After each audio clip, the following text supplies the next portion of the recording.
단비TV 시청자 여러분, 안녕하셨습니까?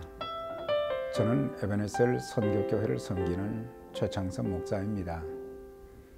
금번 10월 31일은 종교개혁 497년을 기념하는 날로 마르틴 루터가 1517년 로마 카톨릭 교회의 부패와 타락상에 대한 95개 조항의 지르서를 독일 비텐베르크 정문 게시판에 붙인 것이 개혁의 도화선이 되었습니다. 특히 마리아 숭배 사상, 성직매매, 성당 건립 기금 마련을 위한 면죄부 판매 등은 순수한 복음에서 변질된 것이며 선량한 백성들의 재산을 탈취하려는 기만이라며 부패한 교회를 성경의 권위와 하나님의 은혜와 믿음을 강조함으로써 새롭게 변혁시키고자 했던 운동이었습니다. 종교개혁의 3대 정신은 첫째, 오직 성경으로 하나님의 말씀으로 돌아가자는 운동입니다. 당시는 아무나 성경을 가질 수도 없었고 성직자들만 가질 수 있었고 읽고 해석할 수 있었습니다. 또 성경은 라틴어로만 기록되어 있었기 때문에 라틴어를 모르는 일반 국민들은 더더욱 읽을 수가 없었습니다. 루터는 라틴어로 된 성경을 독일어로 번역하여 일반 국민들이 성경을 읽을 수 있게 해주었습니다. 둘째는 오직 믿음으로, 구원은 율법을 지킴으로나 선행으로, 또한 종교적인 의식을 행함으로가 아닌 오직 예수 그리스도를 믿음으로만 된다는 것을 강조했던 것입니다. 셋째는 오직 은혜로, 구원은 자신의 어떤 행위로 하나님께 의롭다함을 얻고 구원받는 것은 불가능한 것입니다. 성경 어디에도 행위로 구원받는다는 것이 없습니다. 구원은 전적으로 하나님만 하실 수 있으며 그분의 일방적인 선물이신 것입니다. 우리는 날 때부터 죄성을 가지고 출생했으며 죄의 노예로 하나님의 진노와 심판, 영원한 지옥 형벌을 선고받은 대상들이었지만 그리스도께서 내 죄를 위하여 십자가에 달려 돌아가심으로 나를 사망에서 죄악에서 건져 주신 것입니다.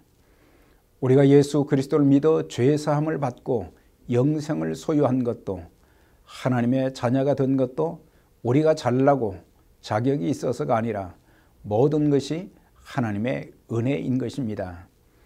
그 십자가의 은혜만이 나를 구원하실 수 있습니다.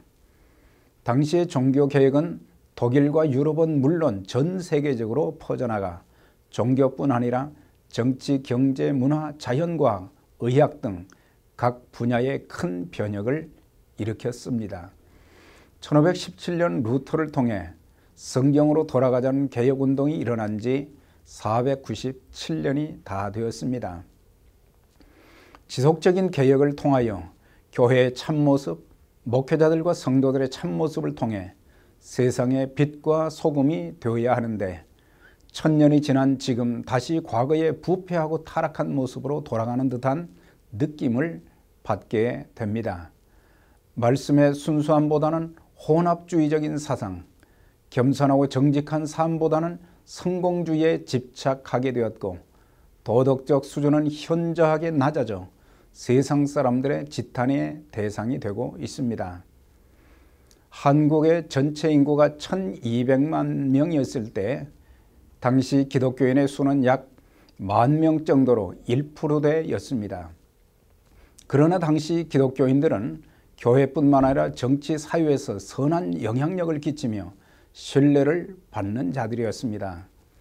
그러나 지금은 기독교인의 수는 훨씬 더 많아졌지만 영향력도 낮아졌고 신뢰도도 타 종교에 뒤져 있어 천주교 29.2%, 불교 28%, 기독교 21.3%로 최하위였습니다. 신뢰하지 못하는 이유로는 언행의 불일치, 불투명한 교회 재정, 지도자들의 부도덕한 행동을 꼽았습니다. 오늘의 기독교를 바라보면서 한국교회에 제2의 종교개혁이 필요하다고 이구동성으로 말하고 있습니다.